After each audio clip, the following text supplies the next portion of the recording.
আমি যত তাফসীর আয়াতের সাথে মিলিয়েছি প্রায় 42টা পর্যন্ত আমার মনে পড়ছে। সব মুফাসসির এই আয়াতের ব্যাপারে একমত। হে রাসূল, আপনি তাবলীগ করেন।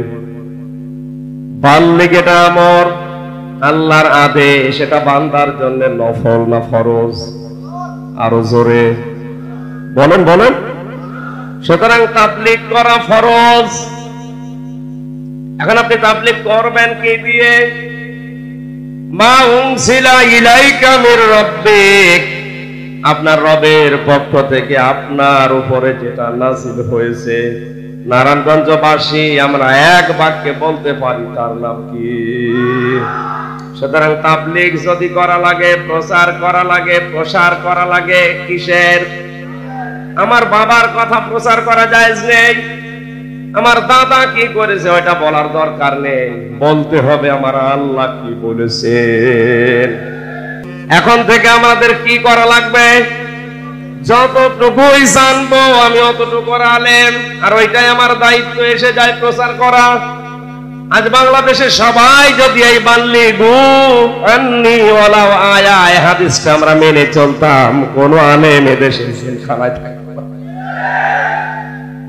খালি ওই 3-4 জন জেল খাটবে কোন কারণে? ওরা কি চুরি করে, ডাকাতি করে, ধর্ষণ করে জেলে গেছে? আমার এই যে 3টা বছর আপনি জেলে রাখলেন, আমি কি চুরি করেছি বলেন? এই কোরআনের জন্য কথা বলে না কেন? ওরা নিজেরাই আবার ফতোয়া দেয়, কত হুজুর কিছু বলে, কয় কিছু তো হয় না। আপনার অত বলার দরকার কি? আমার বলার দরকার কি? আমার চাপ উপর থেকে আসছে। এজন্য দায়িত্ব শুধু আমির হামজার একা না। এই পৃথিবীতে আমরা যারাই নবীর উম্মত দাবি করছি, আল্লাহর কসম আমরা যদি হাদিসটা নবীজির নির্দেশ মনে করে যে যে জায়গায় আছি পালন করতে পারতাম, এই দেশে আলেমদেরকে জেলে পাঠাতে কেউ সাহস পেত না। এখন থেকে দায়িত্ব আমরা ফরজ মনে করে পালন করতে রাজি আছে। আপনি সূরা ইখলাস জানেন, ওইটাই প্রচার করেন। আপনি যদি জানেন কুল হুয়াল্লাহু আহাদ, আল্লাহ এক, এটা প্রচার করেন। এটা কি ফরজ? বলেন বলেন। কোরআন উপস্থাপন করার যে 2টা ধরন বললাম, এই 2টা সামনে রেখে কে বেজার হবে, কে হাদিয়া দাও বন্ধ করে দেবে, কে খুশি হবে ওই দিকে না। মহান আল্লাহ নবীকে ডাক দিয়ে বলেছিলেন, ইয়া আইয়ুহার রাসূল বাল্লিগ মা উনজিলা ইলাইকা মির রাব্বিক ওয়া ইল্লাম তাফআল ফামা বাল্লাগতা রিসালাতা ওয়াল্লাহু ইয়াসিমুকা মিনান নাস ইন্নাল্লাহা লা ইয়াহদিল কওমাল কাফিরিন। সূরা মায়েদা 6 নম্বর পারা 18 নম্বর পৃষ্ঠা 11 নম্বর লাইনের 67 নম্বর আয়াতে আছে। আমি যত তাফসীর আয়াতের সাথে মিলিয়েছি প্রায় 42টা পর্যন্ত আমার মনে পড়ছে। সব মুফাসসির এই আয়াতের ব্যাপারে একমত। হে রাসূল, আপনি তাবলীগ করেন। বাল্লিগ এটা আমর, আল্লাহর আদেশ। এটা বান্দার জন্য নফল না ফরজ? আরো জোরে বলেন বলেন। সুতরাং তাবলীগ করা ফরজ। এখন আপনি তাবলীগ করবেন কি দিয়ে? মা উনসিলা ইলাইকা মির রাব্বিক, আপনার রবের পক্ষ থেকে আপনার উপরে যেটা নাযিল হয়েছে। নারায়ণগঞ্জবাসী আমরা এক বাক্যে বলতে পারি, তার নাম কি? সুতরাং তাবলীগ যদি করা লাগে, প্রচার করা লাগে, প্রসার করা লাগে কিসের? আমার বাবার কথা প্রচার করা জায়েজ নেই, আমার দাদা কি করেছে ওইটা বলার দরকার নেই, বলতে হবে আমার আল্লাহ কি বলেছেন। তাবলীগ হবে কি দিয়ে? আরো জোরে। কোরআন দিয়ে যদি আপনি তাবলীগ না করেন, রিসালাতের যে গুরুত্বপূর্ণ দায়িত্ব আপনাকে আমি দিয়েছিলাম ওইটা যেন আপনি পালনই করেননি। আমি জানি কোরআনের তাবলীগ করতে গেলে বাধা আসবে, বিপত্তি আসবে, বিপদ আসবে, আমি আল্লাহ জানি। এইজন্য ইয়া আসিমুকা মিনান নাস, বাধা বিপত্তি বিপদ যত আসবে, ষড়যন্ত্র যত আসবে, আমি আল্লাহ আপনাকে মানুষের ষড়যন্ত্র থেকে বাঁচাবো। ইয়া আসিমু মুজারে বর্তমান, ভবিষ্যৎ, প্রেজেন্ট, ফিউচার। শুধুমাত্র আপনাকে এখন না, তাহলে তো আমি ইয়া আসিমু দিতাম না। কিয়ামত পর্যন্ত যদি মানুষ কোরআনের তাবলীগ করতে গিয়ে বিপদে পড়ে, মুসিবতে পড়ে, ষড়যন্ত্রের শিকার হয়, অবশ্যই আমি আল্লাহ তাকে বাঁচাচ্ছি, বাঁচাবো। গ্যারান্টি কার বলেন তো? ইন্নাল্লাহা লা ইয়াহদিল কওমাল কাফিরিন, কোন কাফেরকে আমি আল্লাহ পথ দেখাই না। নারায়ণগঞ্জবাসী খুব খেয়াল করেন, আয়াতের ব্যাখ্যায় আমি হাদিস পেয়েছি, বিশ্বনবী জানিয়েছেন বাল্লিগু আন্নি ওয়ালাউ আয়া। কোরআনের ভাষা ছিল বাল্লিগ, আর নবীর ভাষা বহুবচন বাল্লিগু। তোমরা সবাই মিলে প্রচার করো, আন্নি আমার পক্ষ থেকে, ওয়ালাউ আয়া যদি একটা আয়াত জানা থাকে। নবীর এই আদেশটা উম্মতের জন্য নফল না ফরজ? বলেন বলেন। আল্লাহর আদেশ যেমন ফরজ, রাসূলের আদেশ আমাদের জন্য উম্মত হিসাবে মেনে নেওয়া ফরজ। কারণ শরীয়তের দলিল শুধু আল্লাহই দেননি, বিধিবিধান বিশ্ব নবীকে আল্লাহ সারে শরীয়ত প্রণেতা বানিয়েছিলেন। এজন্য শুধু এখানে আমি একা নেই, যত মানুষ নবীর উম্মত দাবি করবে তারা এই বাল্লিগু এর ভেতরে আছে। এ কারণে সবার জন্য দায়িত্ব হয়ে পড়েছে, একটা কথা জানা থাকলেও প্রচার করা লাগবে। কথা বলেন না কেন? আমার যতটুকু আয়ত্ত আছে, আমার যতটুকু জানা আছে, ওইটাই প্রচার করা নামাজের মতো, রোজার মতো, পর্দার মতো ফরজ। আমি নামাজ যেমন ফরজ মনে করে পড়ি, রোজা যেমন ফরজ মনে করে রাখি, কোরআনের কোন বিষয় আমার জানা থাকলে ওইটা প্রচার করা, প্রসার করা ঠিক ওই রকম মনে করা ফরজ। আজ অনেকে আমরা জানি না কোরআন শরীফ, অনেকে এই ধারণা করে বসে আছে যে জানার নাম ইসলাম না, মানার নাম ইসলাম। এটা শয়তানি কথা বলছেন। আপনি যদি না জানেন তো কি মানবেন? আপনি খেয়াল করেন তো, কোরআনে আল্লাহ নামাজের ফরজ আগে দেননি, যাকাতের ফরজ আগে দেননি, রোজার ফরজ আগে দেননি, হজের ফরজও আগে দেননি। সর্বপ্রথম যে ফরজটা দিয়েছেন সেটা হচ্ছে ইকরা, পড়েন। কি করেন? আপনি না পড়লে কিভাবে জানবেন? আবার অনেকেই, বিশেষ করে বাংলাদেশ, ভারত আর পাকিস্তান, এই তিনটা দেশে আমি যতটুকু গেছি, এদের ধারণা যে আমি জানি না, আমি মানি না। না, আপনি জানেন না কেন? আপনার অপরাধ এটা। আপনি জানেন না, এটা আপনার কি? এই বলেন না কেন? মনে রাখবেন মুসলমানেরা, জানাও ফরজ, মানাও ফরজ। ইসলামের কোন বিধান আপনি জানেন, একটা ফরজ আদায় হয়েছে, যদি মানেন না তাহলে একটা গুনাহ হবে। জানেনও না, মানেনও না, আপনার ডবল গুনাহ হবে। আশা করি কথার অর্থ বুঝেছেন। এখন থেকে আমাদের কি করা লাগবে? যতটুকুই জানবো আমি অতটুকু আলেম, আর ওইটাই আমার দায়িত্ব এসে যায় প্রচার করা। আজ বাংলাদেশে সবাই যদি এই বাল্লিগু আন্নি ওয়ালাউ আয়া এই হাদিসটা আমরা মেনে চলতাম, কোন আলেম এদেশে জেলখানায় থাকবে না। খালি ওই ৩-৪ জন জেল খাটবে কোন কারণে? ওরা কি চুরি করে, ডাকাতি করে, ধর্ষণ করে জেলে গেছে? আমার এই যে ৩টা বছর আপনি জেলে রাখলেন, আমি কি চুরি করেছি বলেন? এই কোরআনের জন্য কথা বলে না কেন? ওরা নিজেরাই আবার ফতোয়া দেয়, কত হুজুর কিছু বলে, কয় কিছু তো হয় না। আপনার অত বলার দরকার কি? আমার বলার দরকার কি? আমার চাপ উপর থেকে আসছে। এজন্য দায়িত্ব শুধু আমির হামজার একা না। এই পৃথিবীতে আমরা যারাই নবীর উম্মত দাবি করছি, আল্লাহর কসম আমরা যদি হাদিসটা নবীজির নির্দেশ মনে করে যে যে জায়গায় আছি পালন করতে পারতাম, এই দেশে আলেমদেরকে ছেড়ে পাঠাতে কেউ সাহস পেত না। এখন থেকে দায়িত্ব আমরা ফরজ মনে করে পালন করতে রাজি আছে। আপনি সূরা ইখলাস জানেন, ওইটাই প্রচার করেন। আপনি যদি জানেন কুল হুয়াল্লাহু আহাদ, আল্লাহ এক, এটা প্রচার করেন।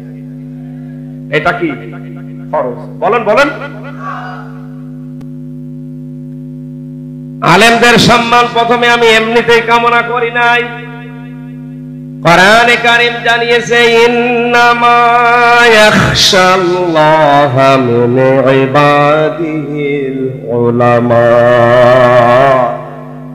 সূরা ফাতির 22 নম্বর পারার 16 নম্বর পৃষ্ঠা 13 নম্বর লাইনের 28 নম্বর আয়াত। এটা আল্লাহ পাক বলেন পৃথিবীতে যত বান্দা বান্দি আছে এর ভেতরে আলেম যারা, তারা আমি আল্লাহকে সবচেয়ে বেশি ভয় করে।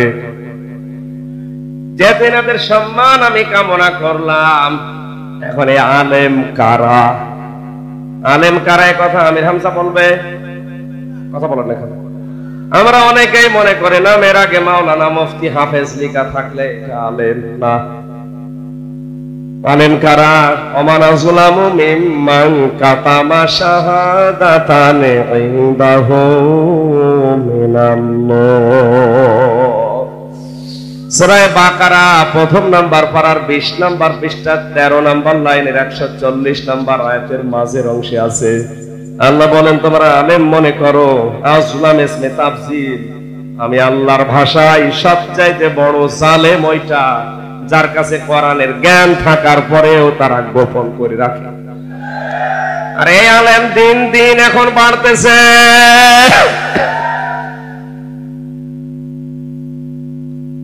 তাহলে আলেম কারা? আলেমের সংখ্যায় আমি 3টা কথা পেয়েছি। 1 নম্বরে যারা আল্লাহর কালাম নিয়ে চিন্তা ভাবনা করে। দিন দিন এখন এই সংখ্যা কমে যাচ্ছে। কোরআনের কোন শব্দই বোঝে না, চিন্তা ভাবনা করবে কি? জেলখানায় যাওয়ার আগে 20 সাল পর্যন্ত আমি প্রায় 40 থেকে 42টা পর্যন্ত বিষয় আমি নতুন নতুন বের করতে পেরেছিলাম এই ছোট মাথা দিয়ে। আমার বয়সই তো এখন 31, 3 বছর বাদ দিলে থাকে কত? 28 বছরে যদি আমি এতগুলো বিষয় নজরে আনতে পারি, যারা আমার দাদার বয়সী তাদের তো কমপক্ষে 200টা বের করা দরকার। অধিকাংশ আলেমের নাম নিয়ে শুধু ভরে আর পান। আলেমদের বিরুদ্ধে না, পৃথিবীর প্রতিটি নবীর বুক ছিল বড়, পেট ছিল ছোট। আপনি নবীর ওয়ারিস, আপনার বুক নেই, শুধু পেট। দেওয়ানবাগের যে হুজুর, আমার মনে হয় মহিলারা ওরা যদি দেখে লজ্জা পাবে, বলবে আল্লাহ সন্তান হয় আমাদের আর পেট হয় এর।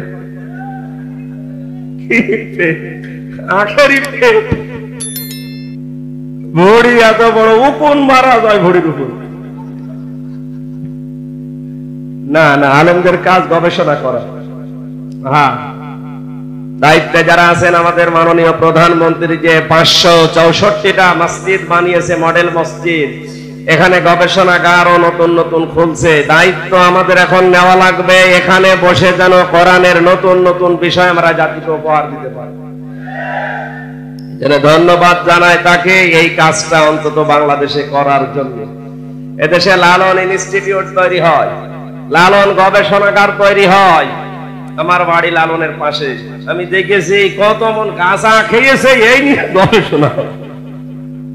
ওখানে আপনি যেয়ে দেখবে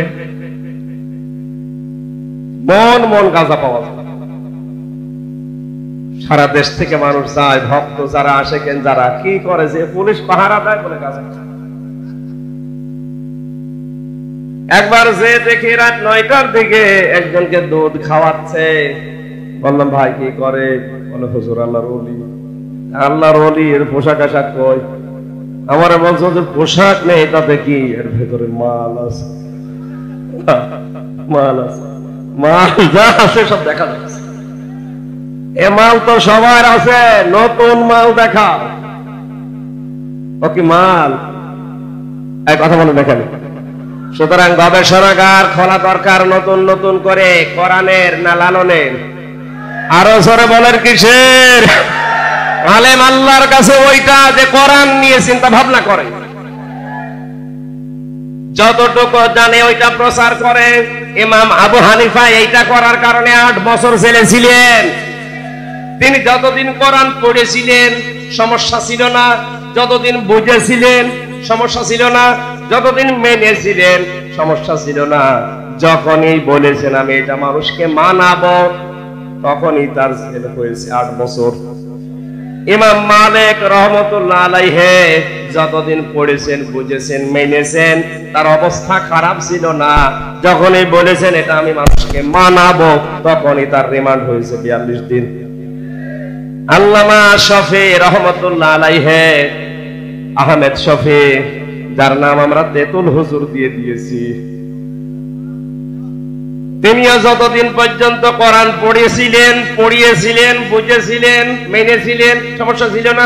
যেই বলেছে না কোরআনের নির্দেশ, আল্লাযীনা ইউযুনা রাসূলাল্লাহি লাহুম আযাবুন আলীম, যারা রাসূলকে কষ্ট দেয় বা দিচ্ছে, দেবে, তাদের জন্য যন্ত্রণাদায়ক শাস্তির ব্যবস্থা করবে কে? একথা তিনি যখন বুঝে বাস্তবে 13টা দফা দিয়ে এদেশে রাজপথে আসলেন, তখনই তার নাম পর্যন্ত পাল্টিয়ে রাম আর বামরা দিয়েছে তেতুল হুজুর। কথা বলেন না কেন? এই জন্য আমাদের উচিত, আমরা যদি আলেম হিসাবে আল্লাহর কাছে পরিগণিত হতে চাই, অবশ্যই আমাদেরকে বাল্যগো এই হাদিসটা খেয়াল করা লাগবে। 3 নম্বরে, আল্লাহ অসন্তুষ্ট হয় এমন কোন কাজ আমাদের দ্বারা যেন প্রকাশ না পায়। আল্লাহ এই আলেমদের সম্মান মর্যাদা দুনিয়া আখিরাতে আরো বাড়িয়ে দেন। মানুষ যখন দাঁড়ায়, সে যেন মনে করে আল্লাহ আমাকে দেখছে, আমি আল্লাহকে দেখতে পাচ্ছি। যদি আমি দেখতে নাও পাই, এই বিশ্বাস নিয়ে ইবাদত করা লাগবে যে অবশ্যই আল্লাহ আমাকে দেখতে পাচ্ছে। এখানে যদি এই মনে করে বসেন যে আল্লাহ আমার দিকে তাকিয়ে আছে, আপনি গল্প করবেন, এদিক ওদিকে তাকাবেন, সব বন্ধ করে দেবেন। আমার কুষ্টিয়ার হালসা বলে একটা জায়গা, গ্রামের বাড়ি, একবার মাগরিবের নামাজ পড়ছিলাম, কারেন্ট চলে গেল। হঠাৎ পাশ থেকে এক মুরব্বী বলছে, আজ যা কারেন্ট চলে গেল। নামাজ শেষ করে বললাম, মুরব্বী, নামাজের ভেতরে বাইরে 13 ফরজ, আজ যা কোন ফরজ? বলে, বাবাজি ওই যে কারেন্ট চলে গেল। আমার মুখ দিয়ে হঠাৎ করে বের হয়ে গেল, কি করবে? নামাজে দাঁড়িয়ে কি বের হচ্ছে ও টের পাচ্ছেন, ও নামাজ হবে? এইরকম নামাজ না, যে নামাজ কবুল হয়ে গেছে। 2 রাকাত নামাজ পড়তে কত মাসলা লাগে, এই মাসলাগুলো দিয়ে যারা সঠিকভাবে নামাজ আদায় করে, খুশু নিয়ে, যাদের নামাজ অন্তত কবুল হয়ে গেছে, এরকম 500 রাকাত নফল নামাজের সওয়াব হয়। যারা অ্যাক্টিভ হওয়া লাগবে আরো বেশি। সাহাবায়ে কেরাম কোরআনে কারীম যখন শুনতেন, পাখি এসে তাদের পিঠের উপরে, মাথার উপরে বসে মনে করতো গাছের উপরে বসলাম, আর আপনারা কথা বলছেন, চুপ করেন। আলহামদুলিল্লাহ। সূরা আরাফের ভেতরে আল্লাহ ধরন দিচ্ছেন, কিতাবুন উনজিলা ইলাইকা ফালা ইয়াকুন ফি সাদরিকা হারাজুম মিনহু লিতুনদিরা বিহি ওয়া যিকরা লিল মুমিনিন। আল্লাহ পাক বলেন, এই একখানা কিতাব যেটা আপনার পথে আমি আল্লাহ নাজিল করেছি, এই কিতাব দিয়ে আপনি মানুষদেরকে সতর্ক করবেন। যখনই এই কিতাব দিয়ে মানুষদেরকে সতর্ক করবেন, আপনার মনের ভেতরে যেন কোনো সংকীর্ণতা, সংশয়, সন্দেহ এগুলো কাজ না করে। ওয়াজিকরা লিল মুমিনিন, এ কোরআন আমার মুমিন বান্দা বান্দীদের জন্য উপদেশ। সুবহানাল্লাহ। হারাজুন শব্দের ব্যাখ্যা, জেলখানায় থাকাকালীনের আগে আমি যতগুলো তাফসির দেখেছি, ওখানে তাফসিরে ফি জিলালিল কোরআন, মারিফুল কোরআন আর তাফহিমুল কোরআন ছাড়া অন্য কিছু সেরকম পাওয়া যায় না। পাওয়া যায় যা সব বঙ্গবন্ধু জীবনী পড়বেন, সারাদিন পড়ে।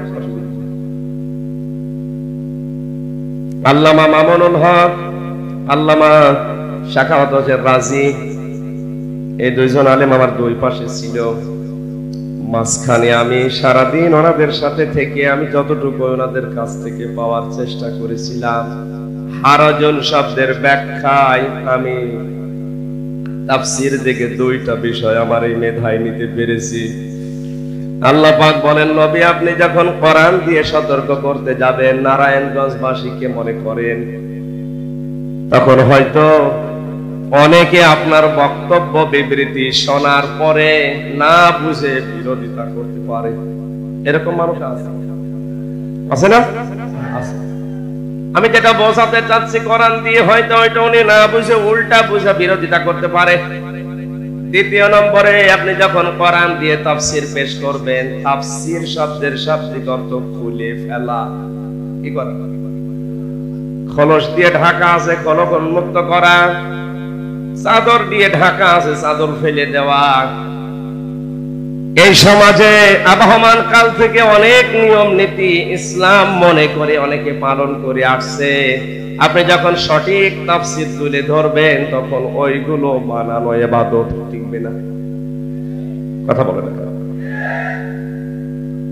এটা আবহমান কাল থেকে যারা ইবাদত মনে করে ওইটা করে আসছে, কোরআনের তাফসীর করলে ওইগুলো যখন মিলবে না, ওই মানুষগুলো তখন মন খারাপ করতে পারে। এতদিন যারা আপনাকে হাদিয়া দিত, তোফা দিত, নজর নিয়াজ দিত, ওইগুলো বন্ধ হয়ে যাওয়ারও সম্ভাবনা আছে। এই জন্য আল্লাহ পাক বলেন, হে নবী আপনি ওই দিকেও খেয়াল করবেন না, আপনি খেয়াল করবেন দাওয়াত দেওয়ার সময় আমি আল্লাহর দিকে।